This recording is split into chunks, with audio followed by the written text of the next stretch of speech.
एकदम सच धज कर।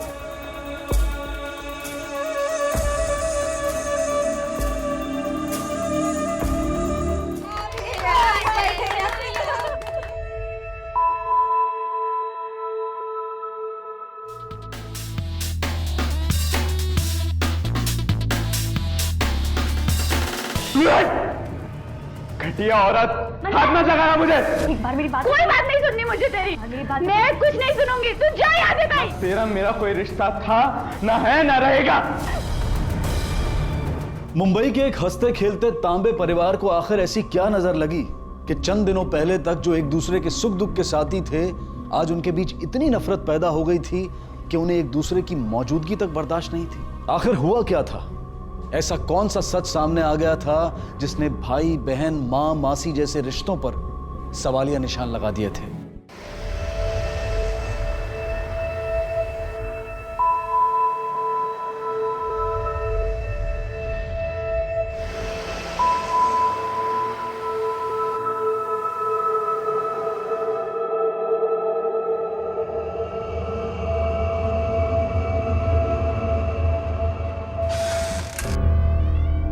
इतना अंधेरा क्यों है?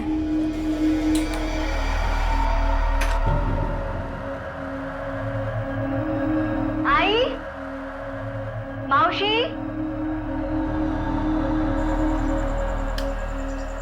हाँ गए सब लोग। आई, अनन्या,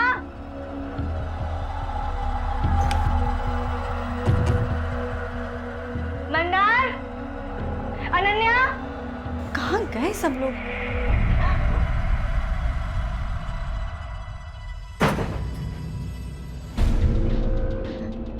कौन है वहां पे?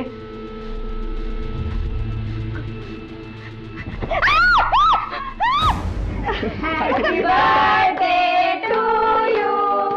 Happy birthday to you.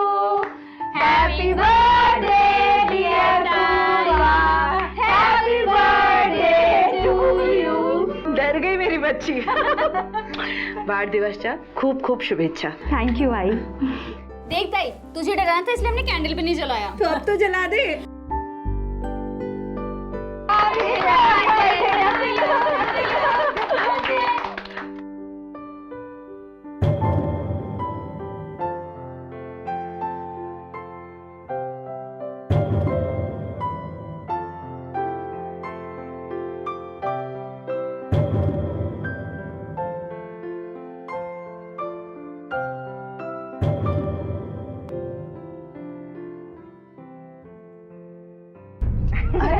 लगता है पानी आ गया। तुम लोग सो जाओ सारे के सारे। हाँ, शाम को तुम लोगों का कुछ तामझाम भी तो है ना?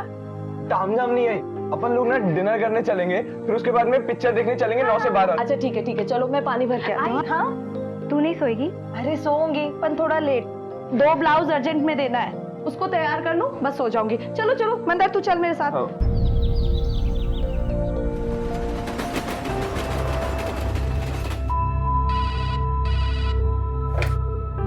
हेलो, कौन?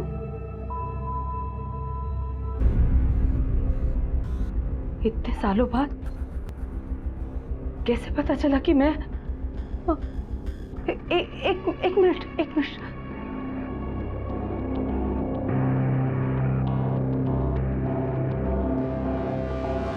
हाँ, बोलो।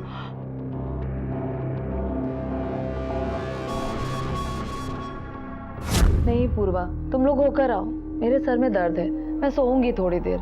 नहीं आई, फिर मैं भी नहीं जाऊंगी। तू यहाँ बैठ, मैं सबको बोल कर आती हूँ। अरे नहीं, तेरे जन्मदिन के लिए सब लोग बाहर जा रहे हैं, तू ही नहीं जाएगी तो कैसे चलेगा? ताई जल्दी आना। हाँ आ रही हूँ। तू जाना, वरना सब अंदर आ जाएंगे और सबका मूड खराब होगा। मैं नहीं चाहती कि ये हो, तो जाना बच्चा।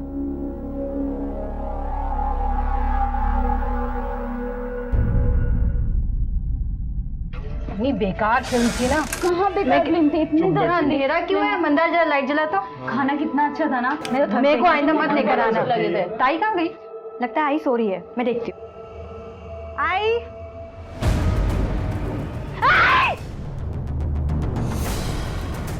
क्या हुआ? ताई क्या हुआ? भाई आई!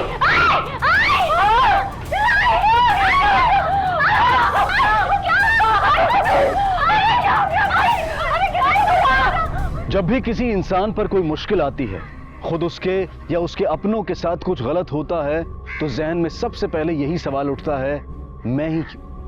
मैंने ऐसा क्या गलत किया कि मुझे ये सजा मिली? आज यही सवाल इस वक्त मुंबई के बोरीवली इलाके में रहने वाली स्वाति तांबे के पूरे परिवार के जहन में घूम रहा था। किसी को कुछ समझ में नहीं आ रहा था। एक नेक इंसान, एक सादगी पसंद, शांत, मेहनतकश महिला और एक प्यार करने वाली मां, जो कुछ घंटों पहले तक अपने पूरे परिवार के साथ बहुत खुश थी। तो फिर इन्हीं कुछ घंटों में ऐसा क्या हो गया कि उस महिला ने अचानक अपने परिवार को छोड़कर जाने का फैसला कर लिया?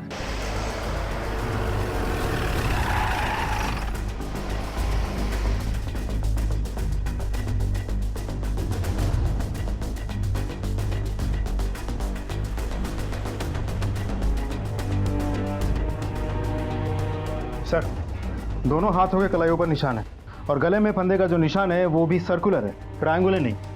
यानी ये सुसाइड केस नहीं है, क्लियर कट मर्डर केस है और सुसाइड केस दिखाने की कोशिश की गई है। Nipah, yes sir. एम्बुलेंस को बुला और बॉडी पोस्टमार्टम के लिए भेज दो। Yes sir.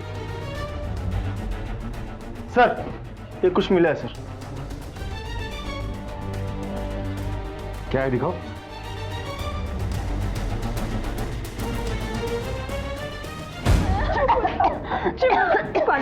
तांबे, आस पड़ोस में पूछताछ करो। आप लोगों में से कोई बता सकता है कि ये सब क्या है? साहब, स्वाति सिलाई का काम करती थी, पास पड़ोस के बच्चों और औरतों के कपड़े सिलती थी और ऑल्टर करती थी। ये उसी की रसीद। सिर्फ औरतों के कपड़े सीती थी? नहीं साहब, औरतों और बच्चों के कपड़े सिलती थी और आदमियों के कपड़े ऑल्टर करती थी। हाँ मैडम, हम लोग किसी को देखा नहीं है।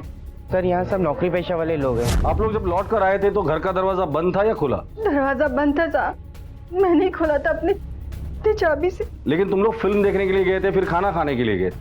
तुम्हारी आई तुम्हारे साथ क्यों नहीं आई? सर, भाई के सर में दर्द हो रहा था, उन्होंने कहा कि उनको सोना है। मेरे सर में दर्द है, मैं सोऊंगी थोड़ी देर। क्या वो हमेशा ऐसी सज-धज के सोती है? या तो वो लोग झूठ बोल रहे हैं या फिर उन लोगों को पता नहीं है।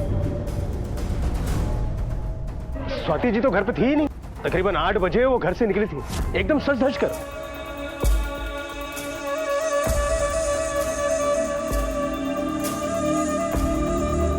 अरे भाभी, ओ भाभी जी, मतलब इतना सज धज के शादी वादी में जा रही है क्या? अरे नहीं नहीं, वो आज पूर्वा का जन्मदिन है तो बच्चों ने बाहर खाने का प्रोग्राम बनाया है, बस इसीलिए। हाँ, पूर्वा का जन्मदिन है आज? मतलब पूर्वा कितने बरस की हो गई? 21 साल की। 21 साल की? अरे भाभी, मतलब शादी की उम्र हो गई उसके लिए लड़का उड़का ढूंढ रही है? नहीं। अच्छा, मुझे थोड़ा लेट हो रहा है, मैं निकलूं? हाँ, बिल्कुल। हो सकता है आई हमें सरप्राइज देने निकली हो। क्या उन्हें पता था कि आप लोग डिनर के लिए कहाँ मिलने वाले थे? हाँ सर, ये पूरा प्लान हमने आई के साथ मिलकर बनाया था सर। आपने उस रिक्शा का नंबर देखा था? मैं वो रिक्शा वाले को अच्छी तरह से जानता हूँ। हमारी लेन के आगे जो रिक्शा स्टैंड है वहीं पे खड़ा रहता है वो। अकरम नाम है उसका सर। क्या आपकी आई मोबाइल इस्तेमाल करती थी? नहीं सर, आई के पास मोबाइल नहीं था और जब भी उनको हम लोग से बात करनी होती थी तो वो घर के लैंडलाइन से फोन करती थी।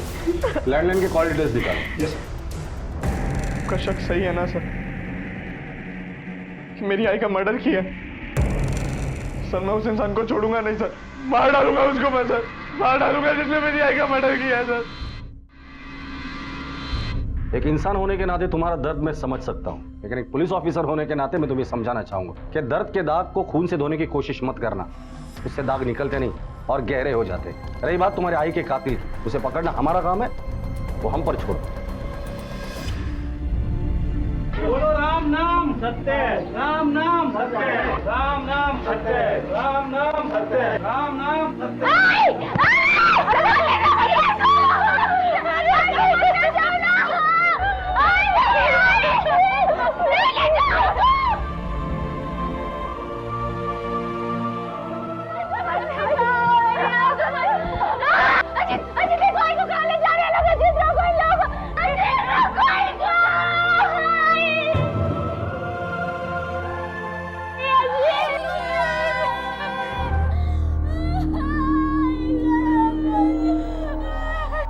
छोटी वाली का बॉयफ्रेंड है। स्वाति के साथ साथ पूरे परिवार वालों को पता था। क्या पता? माँ भी कल निकली हो अपने पुराने किसी यार से मिलने के लिए और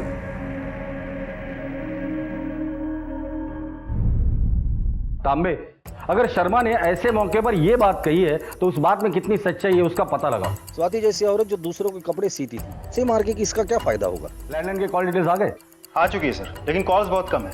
अधिकतर कॉल्स उन क्लाइंट्स के हैं जिन्होंने स्वाति को कपड़े सिलने के लिए दी, लेकिन एक कॉल डाउटफुल जो करीब शाम के 7 बजे आया था और 5 मिनट लंबा चला, लेकिन कॉल एक पीसीओ से किया गया था, इसलिए कॉल किसने किया था वो हमारे लिए ट्रैक करना थोड़ा सा मुश्किल हो। और वो ऑटो वाला, क्या ऑटो में बैठकर स्वाति गई थी वो? अकरम, उसे बाहर बिठाया हुआ है। हाँ साहब, उस औरत को मैंने ही छोड़ा था कल। वो मेरे ऑटो में आके बैठी और फिर मेरे को बोली रघुलीला मॉल चलने को। हम रघुलीला पर पहुंचने ही वाले थे कि अचानक उसने मेरे को रुकने के लिए बोला। मैंने ऑटो रोका, उसने मेरे को एक्स्ट्रा पैसे भी दिए। वो औरत मेरे स्टैंड की एरिया की थी साहब, इसीलिए मैं रुककर देखने लगा, लेकिन तभी मेरे पीछे वाले ने हॉर्न दिया तो मैंने पहले ऑटो साइड लिया। दोबारा देखा उधर कोई नहीं था सर, वो वाइट कार में बैठ के जा चुकी थी।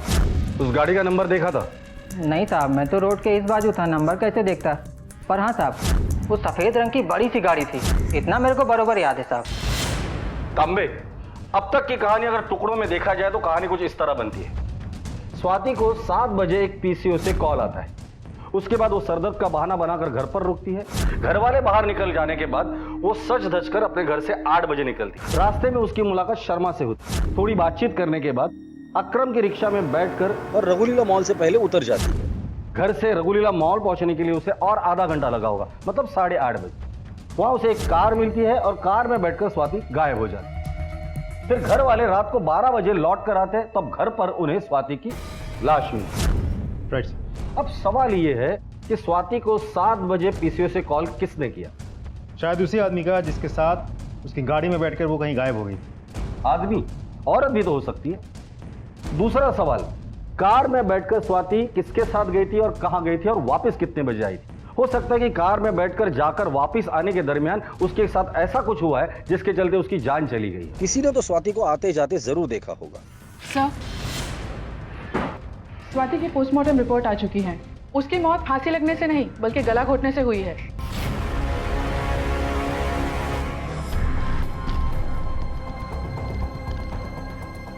उसकी बहन को बुलाओ।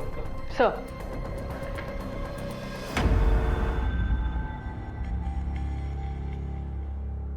साहब, मुझे तो ये भी नहीं पता था कि स्वाति हम लोगों से झूठ बोलकर उस दिन घर पे रुकी थी।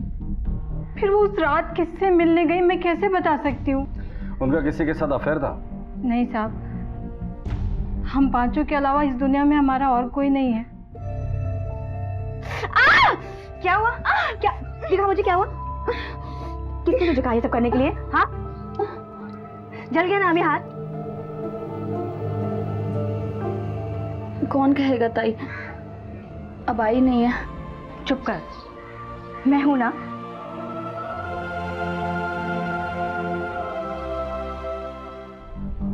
और आप दोनों के पति? मेरे पति हमारी शादी के 2 साल बाद ही गुजर गए थे और स्वाति का पति उसे छोड़कर चला गया था 10 साल पहले। उसके बाद उसका कोई पता नहीं चला साहब। तो फिर आपने इन बच्चों को पाला कैसे? स्वाति दूसरों के कपड़े सिलती थी और मैं लोगों के घर में खाना बनाती थी।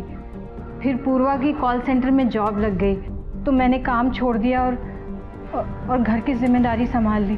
कहाँ काम करती थी आप? कल्याण में साहब, जहाँ हम पहले रहते थे। कल्याण से बोरीवली शिफ्ट होने की कोई खास वजह? एक गुंडा था दत्ता, वो उसकी पूर्वा पे बहुत बुरी नजर थी। सुन, तुझे आई लव यू बोले हुए कितने दिन हो गए और तूने जवाब नहीं दिया मेरी बात का, इसलिए तेरी चुप्पी को ही ना मैंने तेरी हाँ समझ ली। अब चल चल मेरे साथ। छोड़ दे इसे, मैं तेरे हाथ जोड़ती हूँ, छोड़ दे मेरी बच्ची को।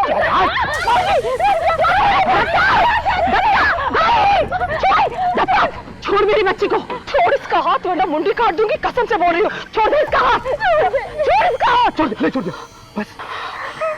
एक बात और, आइंदा से मेरी बच्ची को छुआ या उस पर आंख उठाकर भी देखा, तेरी आंखें निकालकर हाथ में दे दूंगी, समझा? चल निकल यहाँ से। यहाँ भी 1-2 बार आया था साहब शुरू में, बाद में स्वाति ने उसका इलाज कर दिया था।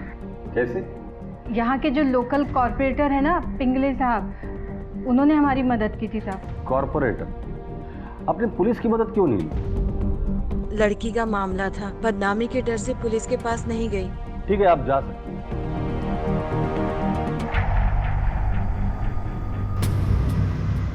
कमला यानी पूर्वा की मौसी को देखकर बूढ़ा हवलदार चौंक क्यों गया था? क्या कोई और राज खुलने वाला था? और सबसे बड़ा सवाल यह था कि इतना सब कुछ होने के बावजूद तांबे परिवार ने पुलिस से मदद लेने की बजाय एक्स कॉर्पोरेटर से मदद क्यों मांगी? और कौन था यह कॉर्पोरेटर जिस पर उन्हें पुलिस से ज्यादा भरोसा था? और क्यों की थी उसने इस परिवार की मदद? खून खोल गया मेरा साहब जब मेरे को पता चला कि मेरे वार्ड की महिला को कोई परेशान कर रहा है, इसलिए मदद कर दी उसकी मैंने। अब ये भी बता दीजिए, इस प्रोटेक्शन की कीमत क्या वसूल की थी आपने? जाओ देना साहब। पिंगले साहब, यार टाइम पास करने नहीं आया हूं मैं, एक खून की इंक्वायरी कर रहा हूं। फिलहाल एक्स कॉर्पोरेटर हूँ, इसलिए आप भी तेवर दिखा रहे हो। कीमत चुकाने के लिए पैसे नहीं थे उसके पास, इसलिए उसकी एक शाम अपने नाम पे लिखवा ली थी मैंने। क्या जालिम चीज है रे तू।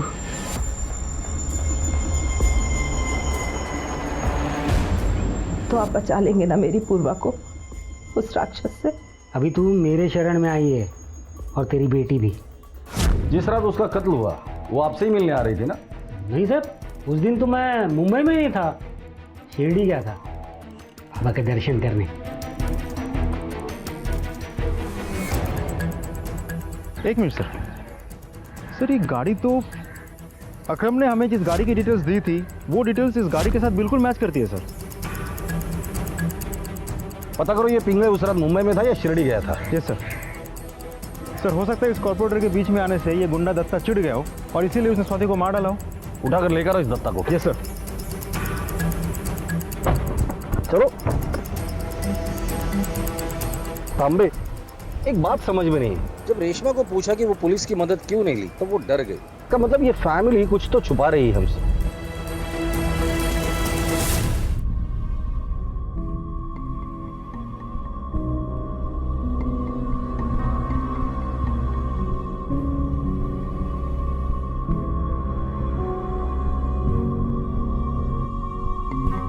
मौसी, पंडित जी आ गए हैं आई के शांति पाठ के लिए।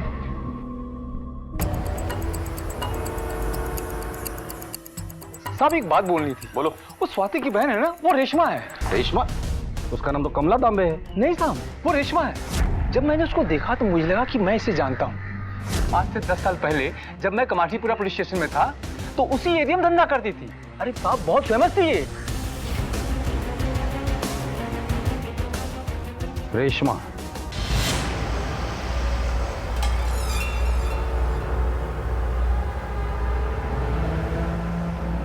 कैसे लाए? बस इतने? अंतिम संस्कार और पूजा पाठ के लिए इतना काफी नहीं है? जब अपने पाप धोने हो ना तो मुआवजे पे ध्यान नहीं देते।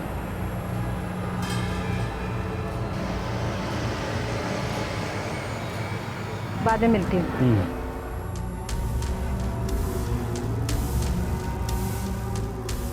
भाऊ, गए महीने का 7,000 हुआ ना, ये लगे लो।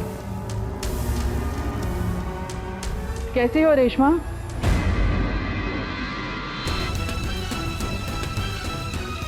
कुछ बातें करनी है तुमसे, चलें?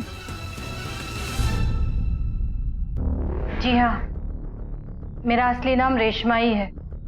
वो मैं और स्वाति धंधा करते थे। हम दोनों बहुत करीब थे एक दूसरे के, बिल्कुल सगी बहनों की तरह। और फिर एक दिन तुम और स्वाति उस कोटे से नहीं बल्कि बाजार से ही गायब हो गए। क्यों? ऐसा क्या हुआ था? वो सब अपनी वजह से नहीं, पूर्वा की वजह से। उस वक्त पूर्वा की उम्र लगभग 9-10 साल की रही होगी और कोठे की मालकिन ने उसे 25,000 रुपए में बेच दिया था।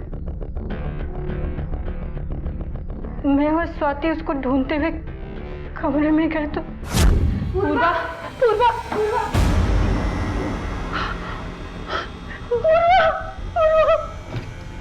पूर्वा पूर्वा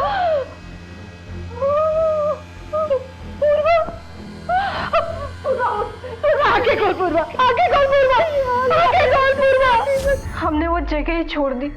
हमने अपने पास के कुछ पैसों से कल्याण में एक खोली किराए पर ले ली और एक नया जीवन शुरू किया। लेकिन उस हादसे के बाद से पूर्वा एकदम जिंदा लाश की तरह हो गई थी साहब। न कुछ बोलती थी, न सुनती थी, न कुछ कहती थी। स्वाति से अपनी इकलौती बेटी की ये हालत देखी नहीं गई। एक मिनट। पूर्वा स्वाति की इकलौती बेटी थी, तुम्हारा कोई बच्चा है नहीं। फिर ये मंदार और अनन्या, ये किसके बच्चे? वो हमारे बच्चे नहीं है साहब। पूर्वा के कहने पर हम उन्हें अपने घर ले आए थे। उस हादसे के बाद पूर्वा ना तो किसी से बात करती थी, उसने अपना बचपन खो दिया था। लेकिन मंदार और अनन्या को देखकर वो पहली बार बोली। इसीलिए हम उन दोनों को अपने घर ले आए थे और फिर हम 3 से 5 हो गए साहब। ठीक है, जा सकती हो तुम।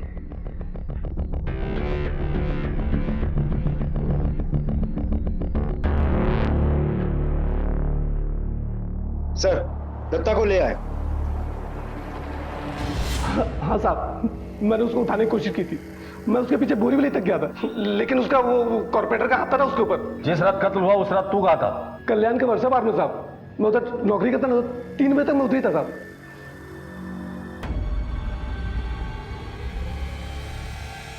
कितना हुआ? सब वो मेरी मौसी आई थी, कमला नाम है उनका साहब। कमला नहीं, रेशमा नाम है उसका।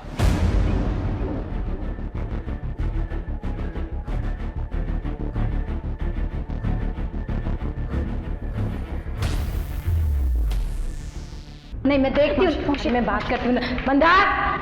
मंदार चल यहाँ से, चलो घर चल जा। घटिया औरत, हाथ मत लगाना मुझे। मंदार, पागल हो गया क्या तू? ज्यादा पी ली तूने? चल घर चल। छोड़। कौन सा घर? सारा जिंदगी भर बेवकूफ बनाया तुम लोगों ने मुझे।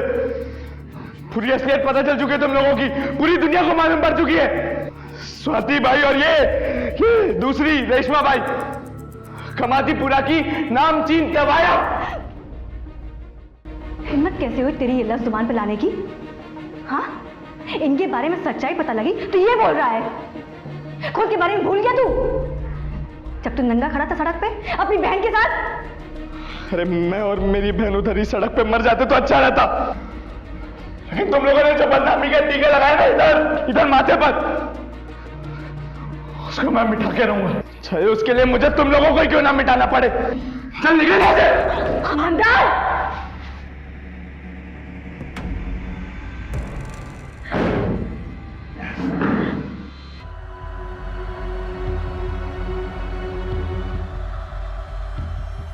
लो आ गए।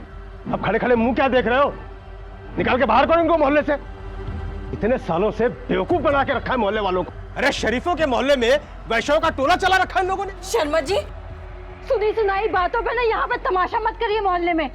वाह, तमाशा देख रहे? अब इनके जैसा तमाशा तो मैं नहीं कर सकता। क्या चल रही है शर्मा?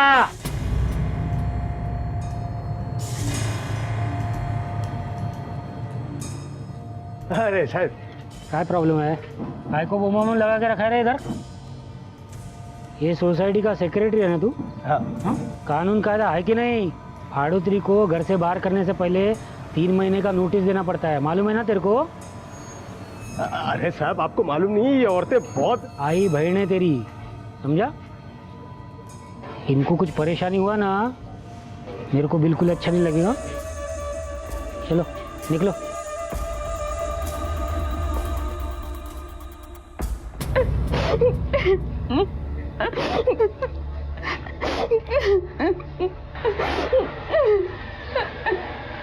क्यों रो रही है? जो शर्मा कह रहे थे वो सब सच है ना? देख प्लीज धीरे बोल। क्यों धीरे बोलूं? देख तू जा यहाँ से। एक बार मेरी बात। कोई बात नहीं सुननी मुझे तेरी। मेरी बात। मैं कुछ नहीं सुनूंगी, तू जा यहाँ से भाई, जा यहाँ से जा।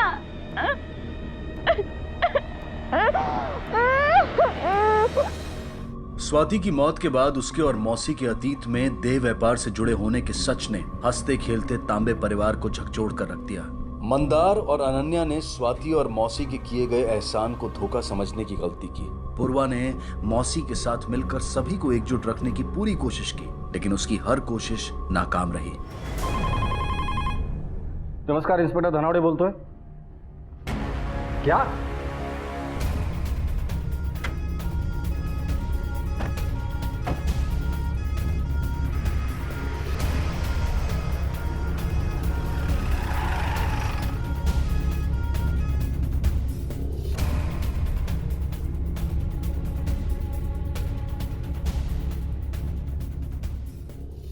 सर देख के लगता तो नहीं किसने सुसाइड किया है। इतनी कम ऊंचाई से गिर के कोई कैसे मर सकता है? या मर्डर है या फिर कि अपनी माँ की तरह ये भी तो। आस पड़ोस में पूछताछ करो और एम्बुलेंस को फोन करो। Sir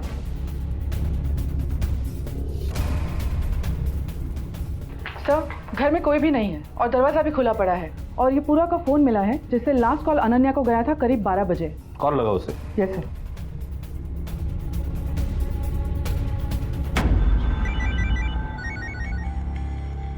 hello Ananya, inspector Dhanawade बोल रहा हूँ तुम्हारे घर से। जी सर। इस वक्त कहाँ हो तुम? सर मैं अपनी एक फ्रेंड के घर पे हूँ। क्या तुम्हारी पूर्वा से बात हुई थी? हाँ बात हुई थी। तुम्हारी बहन पूर्वा, या तुम जो भी उसे मानती हो, उसकी मौत हो चुकी है। क्या? तुम मुझे पुलिस स्टेशन में आकर मिलो। सर, मंदार को सच्चाई का पता चल चुका था, इसीलिए 2 दिन पहले वो घर छोड़ के चला गया था। तब से अधिकतर समय वो शराब के ठेके पर ही रहता है। पड़ोसियों ने बताया कि आज सुबह पूर्वा उससे मिलने गई थी वही शराब के ठेके पर। मंदार को कांटेक्ट करो और उसे मिलो, पुलिस स्टेशन में आकर मिले। और ये रेशमा कहाँ है? सर, पड़ोसियों ने बताया कि आज सुबह वो नासिक के लिए निकल चुकी थी। सब लोग एक साथ या एक के बाद एक घर छोड़ के चले गए, कोई तो वजह जरूर होगी। हाँ साहब, ताई आई थी मुझसे मिलने सुबह, मुझसे घर लौट आने की जिद कर रही थी। देख, दुनिया कुछ भी कहे, तू मेरा भाई हमेशा रहेगा। देख, कुछ नहीं बदलेगा, सब कुछ ठीक हो जाएगा। चल घर चल अभी। ना तेरा मेरा कोई रिश्ता था, ना है, ना रहेगा। तुम निकल यहां से। मेरी वजह से जान दिया ताई ने। मैं नहीं मारा अपनी ताई को।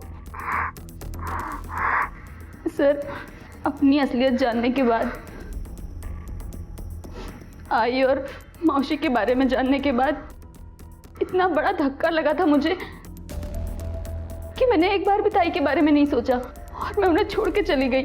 मुझे माफ कर दो ताई। सर, इतनी कोशिश करने के बाद भी हम रेशमा को ट्रेस नहीं कर पाए। उसका फोन यही मुंबई से ही स्विच ऑफ आ रहा है, तो हमें यह भी नहीं पता वो नासिक गई भी थी या कहीं फरार हो गई। नीपा को फोन करके पता करो कि पूर्वा के कॉल सेंटर से उसे क्या इन्फॉर्मेशन मिली है। Okay sir.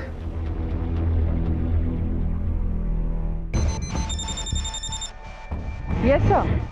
सर स्पीकर पे है। सर, इस कॉल सेंटर से एक बहुत ही चौंका देने वाली खबर मिली है सर।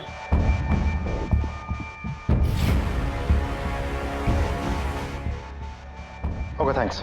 Yes sir. ताई अगर कॉल सेंटर में काम नहीं करती थी तो फिर कहाँ काम करती थी? हमें इस बारे में कुछ नहीं पता है सर। पूर्वा का जो कॉल रिकॉर्ड आया था उसमें फैमिली मेंबर्स के अलावा और किसको कॉल किए थे? सर, कॉल रिकॉर्ड्स के हिसाब से सबसे ज्यादा कॉल्स अजीत को की गई थी। पिछले 48 घंटों में अजीत ने पूर्वा को 10 बार और पूर्वा ने अजीत को 6 बार कॉल किया था। ये अजीत कौन है? मेरा बॉयफ्रेंड है सर। सर, अनन्या घर छोड़ के चली गई थी। पूर्वा ताई ने उसे बहुत बुलाने की कोशिश की, लेकिन वो आई नहीं। फिर उन्होंने मुझसे कहा कि मैं कैसे भी तरह उसे मनाकर घर लाऊं। बस इसी मामले में हमारी बात हुई थी सर। बस इतनी सी बात हुई थी और कुछ नहीं सर। तो फिर इस मैसेज का मतलब क्या हुआ?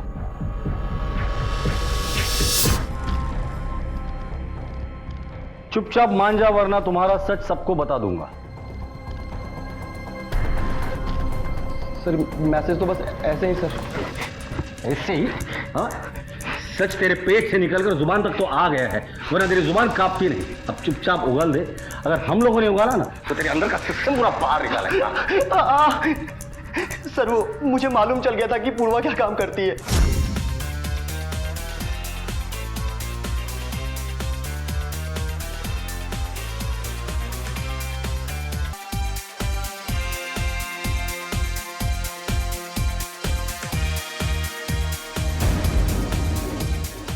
सर, मुझे माफ कर दीजिए सर, मुझसे बहुत बड़ी गलती हो गई सर। घिन आ रही है मुझे तुमसे। पूर्वी यही काम करती थी। हाँ साहब, बहुत अच्छी लड़की थी साहब। आपको किसी पर शक? हाँ साहब, शेट्टी नाम है उसका, बहुत बड़ा बिल्डर है। ये खाली जलवाई दिखाएगी या शकल भी दिखाएगी? ये हमारे बार का हीरा है सेठ। जो जौहरी इसकी सही कीमत लगाएगा वही चेहरा देख पाएगा। तो समझ लो कि आज तुम्हारा इंतजार खत्म हुआ।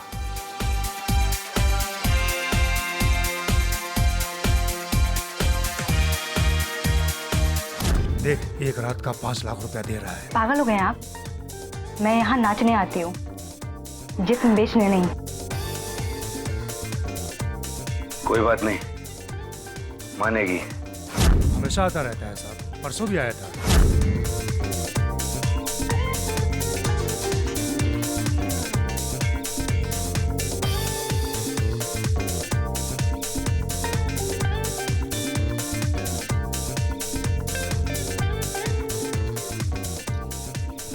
यार सुन सुन, एक हफ्ते से अपन तेरी आका इंतजार कर रहा है।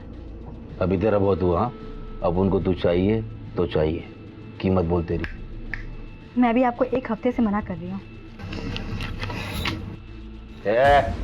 लेके चलो से। हाँ, छोड़िए मेरा, छोड़िए मुझे। हाथ नहीं लगाने का है। पैसा देता अपन पॉकेट में नहीं आता है। और आज तू याद रखना, तुझको छोड़ेगा नहीं अपन। कहाँ मिलेगा ये शेट्टी? साहब मेरा गलती हुआ साहब। मैं साहब मेरा उससे बहस इसलिए हुआ साहब। सच सच बता, पूर्वा को सिर्फ मारा था या करके मारा था? कसम खाता है साहब। मैं इतना नशे में था साहब, बाहर निकलने के बाद सीधा अपनी गाड़ी में सो गया साहब। मेरे छोकरे लोग ने साहब मुझे घर छोड़ा। सर, रेशमा का मोबाइल जिस लास्ट लोकेशन पर स्विच ऑफ हुआ था, वहाँ एक सीसीटीवी कैमरा लगा हुआ था। सीसीटीवी कैमरा से हमें उस गाड़ी के बारे में पता चला जिस गाड़ी में बैठ के स्वाति गई थी। आरटीओ से हमने गाड़ी की डिटेल्स भी निकाल ली है। किसके नंबर है गाड़ी? सर, गाड़ी किसी संजीव शाह नाम के एक बिजनेसमैन की है, जो एक बहुत ही रेप्यूटेड फैमिली से बिलोंग करता है, जिसे मुंबई के कॉर्पोरेट वर्ल्ड में एक बहुत ही शरीफ आदमी माना जाता है। ऐसे शरीफ आदमी से तो हमें भी मिलना चाहिए था। जब स्वाति का कत्ल हुआ तो मुझे पता था कि आप लोग एक न एक दिन मुझे बुला लेंगे। मतलब आप इस बात को मानते हैं कि आप स्वाति को जानते हैं? जी हाँ सर। सर, कॉलेज के दिनों में मेरे दोस्त कामाटीपुरा जाया करते थे। मैं भी उनके साथ होता था। मेरी और स्वाति की पहली मुलाकात वहीं हुई थी। सर, मुझे उससे प्यार हो गया। मैं उससे शादी करना चाहता था, लेकिन उसने मना कर दिया, क्योंकि वो ये नहीं चाहती थी कि उसकी वजह से मेरी फैमिली अपने बेटे को और मैं अपनी फैमिली को खो बैठूं। उसने मुझे कसम दे दी सर कि मैं उस दिन के बाद उससे कभी नहीं मिलूं, और उसकी बात मानकर मैं उस दिन के बाद वहां पर कभी नहीं गया। फिर स्वाति से दोबारा कब मिले? सर, उससे नहीं, मैं रेशमा से मिला था। रेशमा से? जी हाँ सर। रेशमा स्वाति की बहुत करीबी थी, इसलिए हमारे बारे में जानती थी। अभी कुछ 5-6 साल पहले ही उसका अचानक से फोन आया और उसने कहा कि जिस वक्त मैं और स्वाति अलग हुए थे, स्वाति प्रेग्नेंट थी। मतलब पूर्वा तुम्हारी बेटी है? जी हाँ सर। रेशमा चाहती थी कि मैं पैसों से स्वाति और पूर्वा की मदद करूं, जो कि मैंने की। हर महीने वो मुझसे पैसे लेती रही और मैं देता गया। कैसे लाए? सर, रेशमा की डिमांड्स बढ़ती जा रही थी सर। मुझे उस पर शक हो गया कि कहीं जो पैसे मैं दे रहा हूं वो स्वाति को देने के बजाय खुद पर तो इस्तेमाल नहीं कर रही थी। सर, मुझसे रहा नहीं गया और एक दिन मैंने अचानक स्वाति को फोन किया। कौन? दूसरा स्वाति आपसे मिलने आई? जी हाँ, मैं मिलने गया था उससे।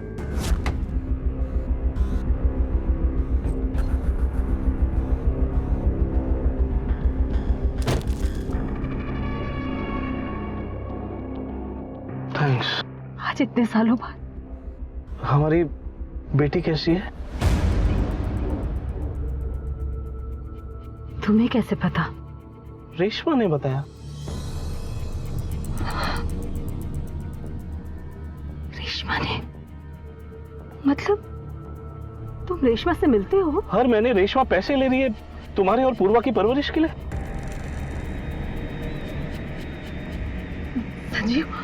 संजीव, मुझे रेशमा से बात करी। प्लीज मुझे घर छोड़ दोगे? सर, स्वाति ने मुझसे प्रॉमिस किया था कि वो पूर्वा को मुझसे मिलवाएगी, लेकिन अब स्वाति खुद इस दुनिया में नहीं है, तो सर मैं पूर्वा को अपनाना चाहूंगा सर। सॉरी संजीव, लेकिन मैं तुम्हारी कोई मदद नहीं कर सकता, क्योंकि स्वाति की तरह पूर्वा का भी किसी ने कत्ल कर दिया। स्वाति तांबे और उसके परिवार की जिंदगी जो पहले किसी झील के ठहरे हुए पानी की तरह शांत दिखाई दे रही थी, असल में वैसी थी नहीं। उसकी शान दिखने वाली सतह के नीचे कई तूफान छिपे थे जो एक एक करके सामने आ रहे थे। स्वाति के पहले प्रेमी और पूर्वा के पिता संजीव के बयान के बाद तस्वीर साफ होने की बजाय और धुंधली हो गई थी। क्या स्वाति और पूर्वा की हत्या की अनसुलझी पहेली अब और ज्यादा उलझने वाली थी? सर, पूर्वा की पोस्टमार्टम रिपोर्ट उसके सर पे किसी भारी चीज से वार करने की वजह से हुई। मरने के करीब 6 से 7 घंटे बाद उसके घर के नीचे उसकी बॉडी को फेंक दी गई। Sir, it's clear case of murder. इसका मतलब कातिल ने पहले 2 मर्डर्स किए और फिर उसे सुसाइड दिखाने की कोशिश की। सर, मुझे तो लगता है इन दोनों मर्डर्स के पीछे रेशमा का ही हाथ है, और संजीव के बयान के बाद तो इसकी पूरी पॉसिबिलिटीज बनती है। नहीं तांबे, पॉसिबल नहीं। दोनों मर्डर्स के वक्त रेशमा वहां मौजूद नहीं हो सकती।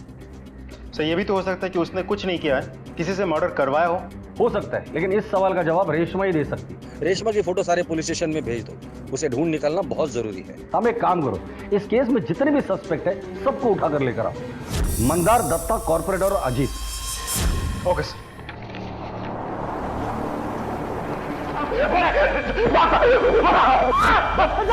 उस रात के बाद में उसको नहीं देखा था।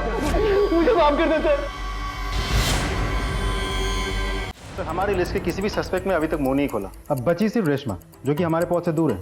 सर, रेशमा पे शक जाने का एक स्ट्रॉन्ग रीजन ये भी है कि बिना किसी को कुछ बताए वो यहाँ से गायब हो गई थी, और फोन मुंबई से ही बंद था ताकि हम लोकेशन ट्रेस ना कर पाए। मुझे तो लगता है दोनों मर्डर्स के पीछे रेशमा का ही हाथ है।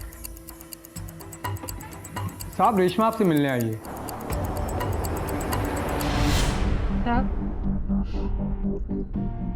स्वाति की 13वीं के लिए नासिक चली गई थी। स्वाति के मरने के बाद मंदार और अनन्या के रवैये से मैं बहुत दुखी हो गई थी साहब, इसलिए मैं अकेली चली गई थी। फोन भी बंद कर दिया था ताकि ये 2 दिन शांति से रह सके। वैसे आपकी जानकारी के लिए संजीव शाह से हमारी मुलाकात हो गई है।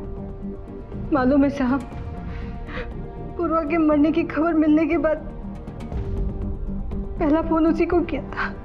बताया उसने सब कुछ। उसको कुछ गलतफहमी हो गई थी साहब। उनसे लिए हुए एक भी पैसा मैंने खुद के लिए नहीं खर्च किया साहब।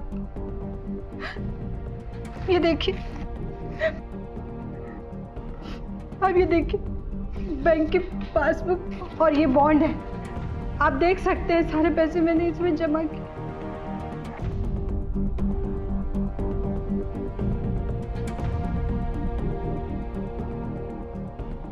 अगर ये पैसे आपको खुद के लिए नहीं चाहिए थे तो आपने स्वाति को बताया क्यों नहीं इस पैसे के बारे में?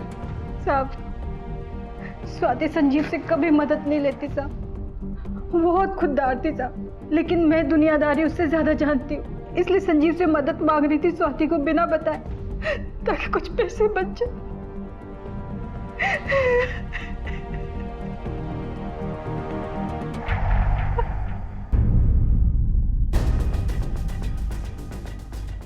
क्या सोच रहे हैं सर? हमें कुछ तो है जो हम लोग मिस कर रहे हैं।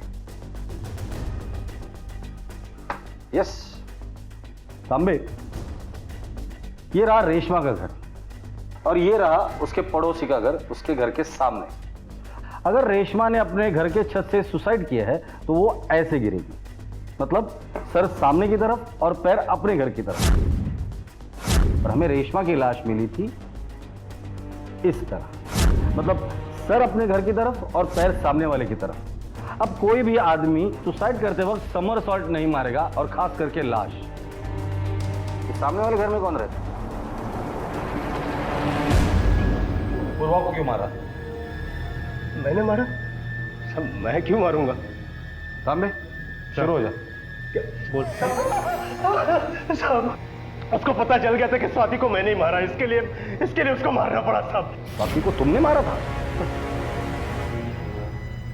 स्वाति पर पहले से मेरी नजर थी साहब, लेकिन वो हाथ रखने नहीं देती थी कभी भी।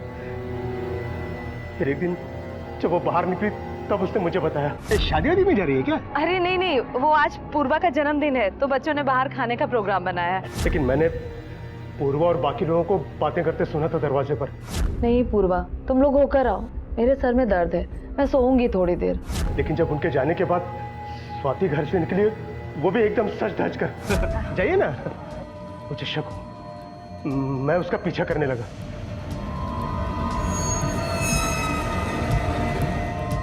अपने घर लौटकर उसके लौटने का इंतजार करता रहा। फिर जैसे वो घर लौटी तो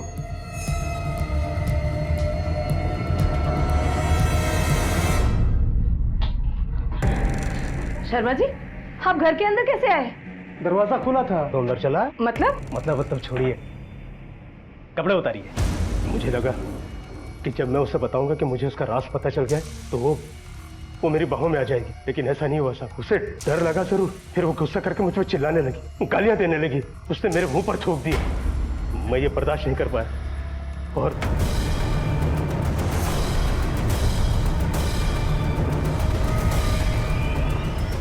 पूर्वा को मैं मारना नहीं चाहता था, लेकिन उस दिन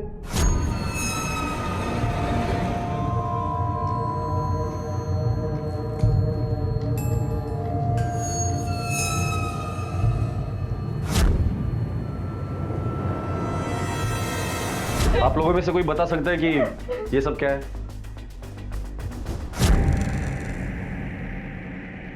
तुम यहाँ क्या कर रही हो? तूने मारा मेरी आई को, तूने मारा ना, मेरी शर्ट का पॉकेट तेरा ही था ना। मेरी बात सुन।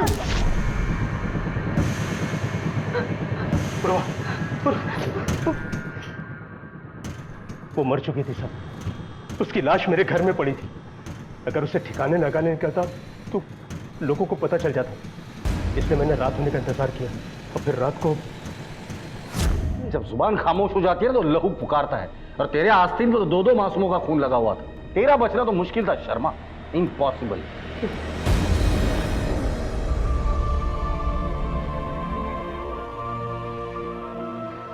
और इस तरह स्वाति और पूर्वा के कातिल को उसके अंजाम तक पहुंचाकर पुलिस ने अपना फर्ज निभाया।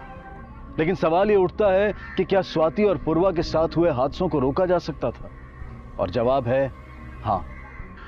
जुर्म की फितरत है कि वो अपने आने की आहट जरूर देता है। स्वाति के मामले में भले ही वो आहट इतनी धीमी थी कि वो उसे सुन नहीं पाई, लेकिन पूर्वा के मामले में ऐसा नहीं था। लेकिन पूर्वा के सामने मुजरिम भी था, उसका किया जुर्म भी था और जुर्म का सबूत भी था। अगर वो चाहती तो पुलिस की मदद लेकर अपनी मां के कातिल को सजा दिलवा सकती थी और इस कहानी के और दुखद होने से पहले इसका अंत कर सकती थी। यह बेहद जरूरी है कि जब भी हम कभी जुर्म की आहट सुने तो खुद उसका मुकाबला करने की ना सोचें, बल्कि पुलिस की मदद लें, ताकि इस तरह की घटना फिर कभी दोबारा ना हो। इसी विचार के साथ अब मैं अनूप सोनी आपसे विदा लेता हूं। फिर मुलाकात होगी अगले एपिसोड में एक और चौंका देने वाले केस के साथ। तब तक अपना और अपने परिवार का ख्याल रखें और देखते रहें क्राइम पेट्रोल डायल 100। सबक एक को, सीख हम सबको। जय हिंद।